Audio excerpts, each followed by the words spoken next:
Hello, my name is Jimmy and this is the 2022 Kia EV6, and this is the Kia EV6 GT N-Line Package 2 here in Canada. So it's a 62,000 Canadian dollar vehicle. A base one with rear-wheel drive, smaller battery, you're looking at 45,000 Canadian dollars. So I mean, the range is definitely there, and actually it extends beyond that, because later on down the line you can get a full GT, not just the N-Line, full fat GT, and that's going to have bigger motors and stronger acceleration as well. But we're here to talk about this, so let's talk about it some more. So you may know that the EV6 is the cousin of the Ioniq 5 as well as the Genesis, whereas the Genesis is more of a luxurious product and the Ioniq is more of a quirky, futuristic type model, and quite usable, if I may say. The EV6 is more sporty, and you can certainly tell by its shape, because on the front end it's super angular. The hood slopes down, you get angular headlights, and with the GT N-Line package you also get a different front bumper to make it a little bit more sporty. Off to the side we got 20-inch wheels. Personally, I'm not a big fan of them. They just look, well, kind of awkward to me, but I mean, wheels are just one of those things you can easily switch out, so I'm not going to complain about that too much. I like the overall side profile. It is very, very sleek and sporty. Being the top trim, also got these automated pop-out door handles, so I can easily grab hold of them and lock and unlock the vehicle as needed. It does have a lower roofline, and it does slope back towards the rear here. And because of that, well, it does reduce rear headroom, as well as getting in and out of the rear seats. It is a little bit more tough as well. Around back we do have a spoiler up top, and there's a little LED light underneath to shine this rear haunch. It's not all that useful really. It doesn't really project much light towards the front of the vehicle, but it does illuminate right here. So you get that. But I must say, this taillight, it's so pretty. It expands on the entire width of the rear end, and it's a super distinctive design. I really, really like it. The dark chrome and a fake diffuser on the bottom. It's a super aggressive looking vehicle, and I must say, you know, in my eyes, this is one of the prettiest EVs that's out on the road. I like the Ioniq because it's quirky and different, but this, well, it's more normal, but it still stands out quite a bit. If we open up the trunk, there's a little button on the bottom, and of course, if you have the key in your pocket, you can just stand behind the vehicle, and it shows quite a large trunk space. At 24.4 cubic feet, it's sufficient, I would say. However, it's not as big as some others, mainly because of the sloped rear end here. I mean, underneath the tonneau cover, it's more than enough for most people's needs, and there's a little bit more storage underneath the cargo cover here as well. However, you know, if you are looking for a bigger EV, well, there certainly are better options. Let's head to the rear seats. All right, the back seats. I'm 5'11" and I just grazed the headliner here. Because the EV6 doesn't have a full panoramic roof, well, I get a little bit of dome above my head. I'm sure they designed because of that, because as you can see, my eyes are basically in line with the top of the sides here, which means when I have to get in or out, I am ducking in and out. So that's one of the problems with this more kind of angular design. However, you know, it's for the rear passengers. You're buying the vehicle, you're sitting in front anyways. Who cares about people in the back, right? However, if you are going to be using this for your kids, well, that's a different story. The seats themselves, they are heated on this upper end trim, but I can't move them fore and aft like I can in the Ioniq 5. The seats, I do have an ability to make it more upright or a little bit more canted back if I like. That's really it. I do have USB charge ports, and that's really it. There's nothing really great about these rear seats. However, if you are looking to put a child in here, as you can see, I have a Kleck Fünf here on the passenger side, and that does fit. However, like I said, because of the roofline, it does make it more difficult for you to put your child in and out of the vehicle. If your child is younger and you're looking to put an infant seat here, behind the driver's side, adjusted from my height of 5'11", still, no problems, plenty of room to fit. The lower anchors are relatively easy to find. They're just in between the cushions, and the upper anchors are just behind the seats themselves. So really no problem if you're looking to fit child seats in here.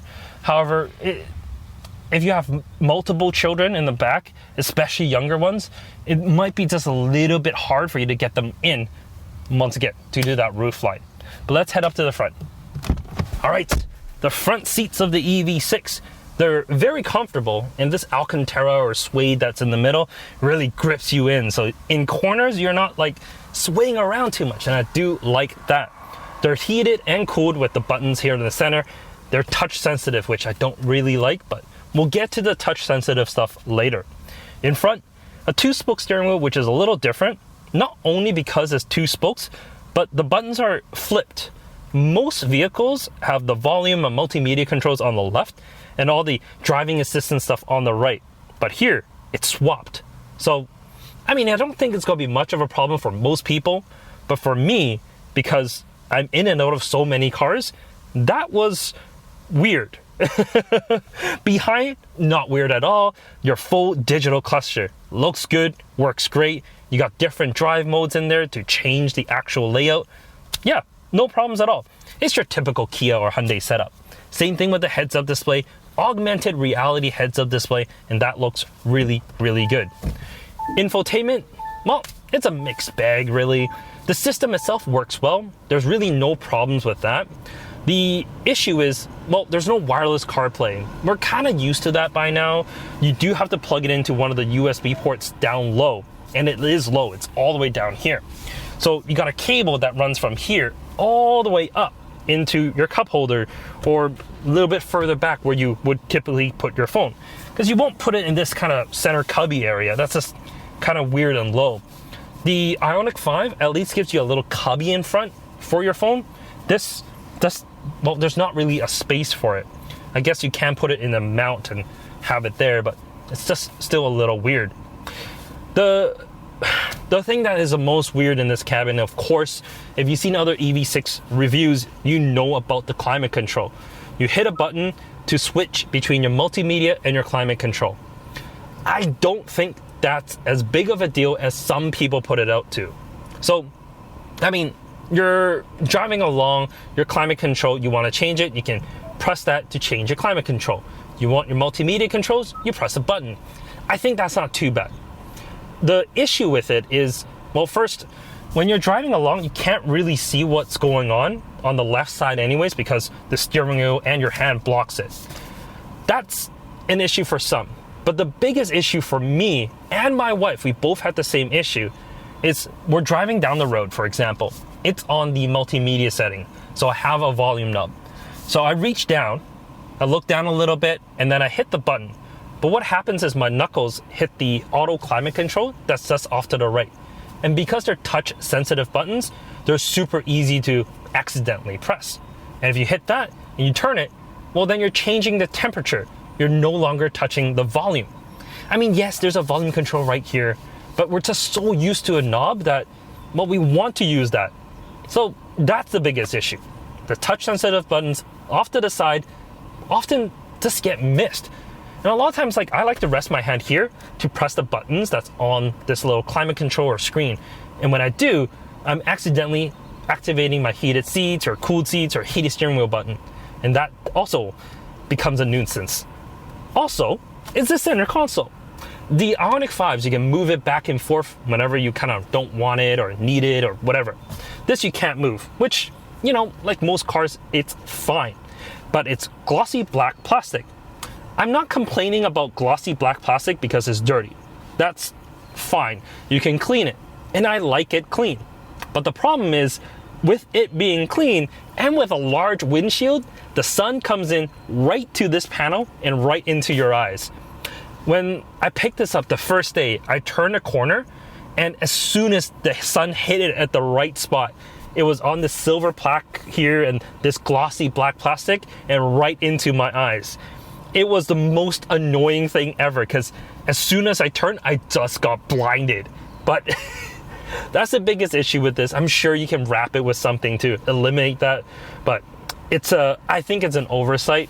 However, I must say, I do like this rotary shifter comparing to the Ioniq one, which is kind of this column mounted thing. That one just looks weird, but functionality wise, this just works better. It's just easier. It's more familiar.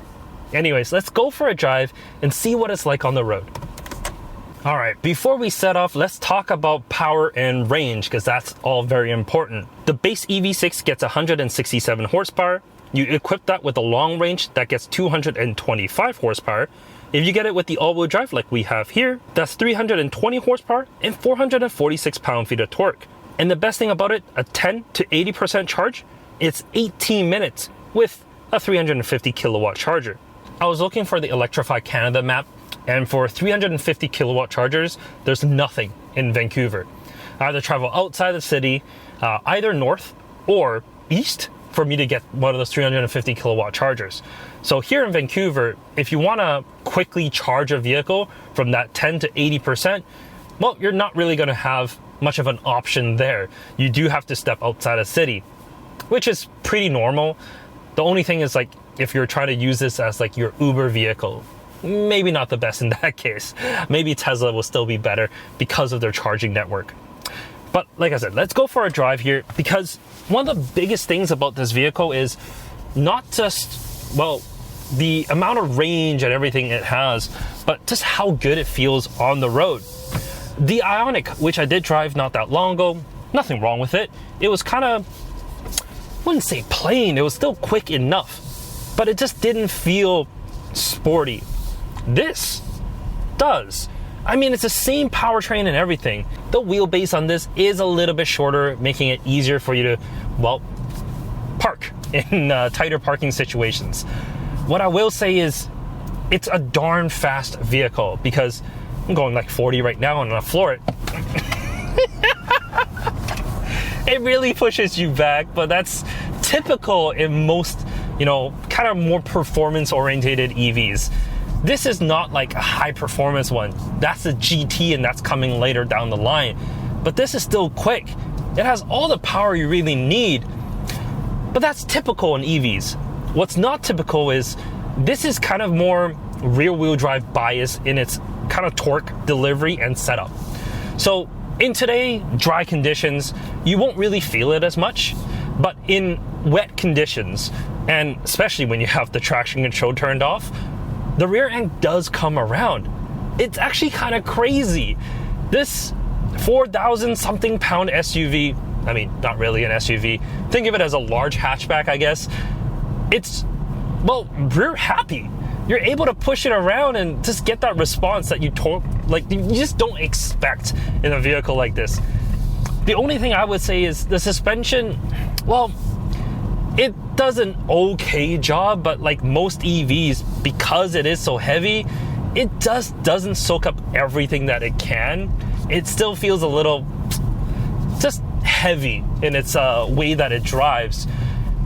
But I must say, when you throw it around a corner, it's pretty impressive. Even there, I mean, power just gets sent to the rear and it does oversteer. It's crazy. It's absolutely nuts. I love the way that this drives. And that's one of the best things about it. This drives like a typical, rear-wheel drive biased vehicle. It's not like boring at all. And it's just so much fun. That's really it though. Overall, the EV6, I think if you're looking for a sportier SUV out of the trio that it has, so the cousins, the Ioniq 5, as well as the Genesis GV60, this is going to be the one that you want to pick. Although I haven't driven the GV60, I don't expect it to be as good as this. So the Ioniq, it's more family friendly, it's more daily friendly, it has a larger cabin, a more, well, just an open interior, and getting people into the rear, it's just so much easier on the Ioniq compared to this. And personally, I like the quirky styling of that. But this is more traditional. It's a traditional sporty-like look. It's kind of shark-like. Kind of has an Audi type influence in it. So if you want a sportier looking type hatchback electric vehicle, this is the one. If you really want to have more performance, well, then you just wait a little bit. Get the GT, because that's going to be, well, that's going to be absolutely insane. I mean, considering this is already this good, I can just assume that the GT is going to be even better than this. That's really it. thank you so much for watching this video. Like the video if you do, subscribe if you want to see more. Let me know what your thoughts are on the EV6. Is it going to be your next vehicle? Personally, I still would pick the Ioniq simply because, well, accessing the rear seats on this has been challenging comparing to that. But that's really it. Take care, guys.